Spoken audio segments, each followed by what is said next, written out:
Philippe de Dieuleveux, célèbre dans l'Hexagone pour avoir animé la chasse au trésor sur Antenne 2, a disparu en 1985 dans des circonstances très étranges.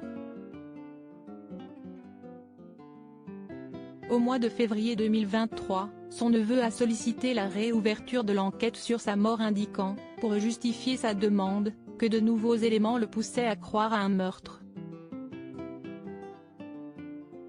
Comme la mort de Daniel Balavoine, la disparition de Philippe de Dieuleveux a marqué la France des années 80.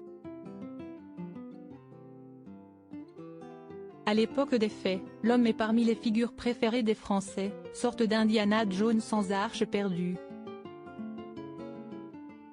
Il a animé une émission, La chasse au trésor, diffusée sur Antenne 2 pour laquelle il s'est embarqué dans d'incroyables aventures servant des candidats qui avançaient sur la piste du trésor en résolvant des énigmes.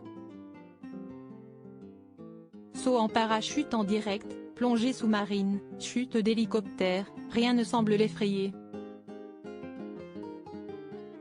Mais le 6 août 1985 s'y est le drame.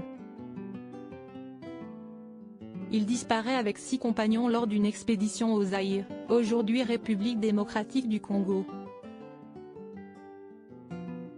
Officiellement, il s'agit d'un accident de raft dans les chutes d'Inga réputées extrêmement dangereuses. Depuis lors, de multiples hypothèses s'affrontent sans qu'aucun élément définitif ne vienne réellement apporter de certitude sur sa mort. Sur les 7 participants à l'expédition, seul le corps de Guy Colette a été retrouvé.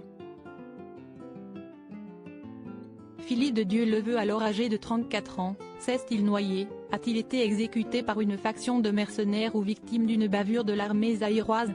Son frère Jean, hanté par trop de questions, finit par porter plainte en 1995. L'enquête est finalement refermée en 2004, classée sans suite pour insuffisance de preuves. Il décède en restant persuadé que l'ancien capitaine de réserve de la Direction générale de la sécurité extérieure, DGSE, a été trahi par un ou des services français.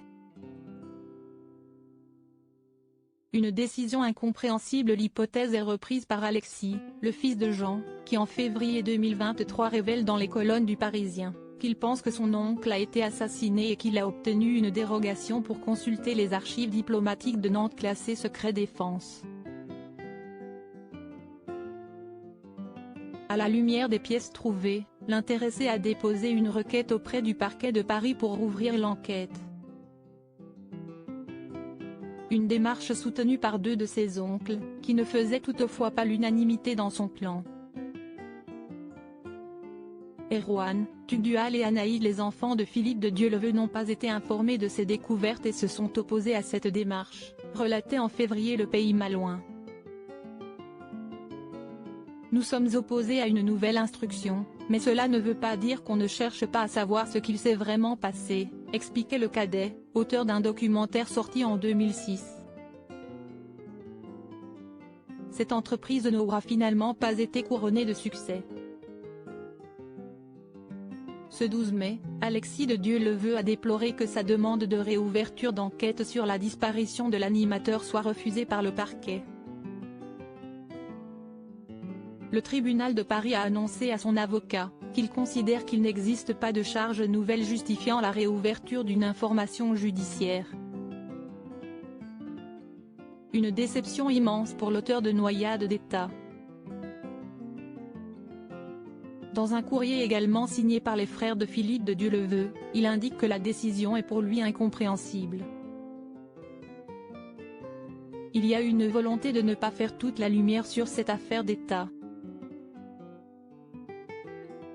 J'ai pourtant remis à la justice une pièce capitale, un acte de décès de Philippe signé par le vice-consul de France à Kinshasa. Ce document juridique officiel attestait de l'identité formelle du corps retrouvé dans le fleuve, comme étant celui de Philippe de Dieuleveux. La contre-autopsie avait prouvé le contraire. Ce document inédit présenté à la justice pour la première fois, est pour nous la preuve d'une manipulation. Pourquoi mettre le nom de Philippe sur un corps inconnu? S'interroge-t-il. La lumière sur cette affaire est décidément loin d'être faite.